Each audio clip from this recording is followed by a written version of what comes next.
Welcome to Kenton's videos. Enjoy the video. You begin by preparing. Make a quick backup of your package list and current configs so you can restore if needed.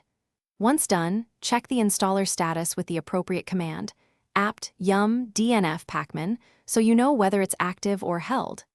Next, stop package-related services and acquire the package manager lock to prevent concurrent operations. This avoids database corruption. Make sure to note any held or broken packages now, because you'll address them in the next steps. Now you clear caches and temporary metadata to remove inconsistent state. Run cache clean and remove stale files. Then rebuild the package database or reinitialize metadata so indices and checksums match the repositories. This fixes mismatched records. After that, reinstall the core package manager packages to ensure binaries and scripts are intact, and run integrity or verification commands to detect corrupted files. Make sure to re-enable services. To finish, update repository lists and perform a full upgrade so all package metadata aligns with installed versions.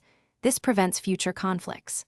Once upgraded, run the dependency resolver and fix broken command to clear leftover dependency issues and release held packages. Finally, reboot services or the system if required, then verify package operations work normally. If you still see errors, restore the backup you made earlier or capture verbose logs and error codes to target the specific failure. This single troubleshooting step usually reveals the root cause.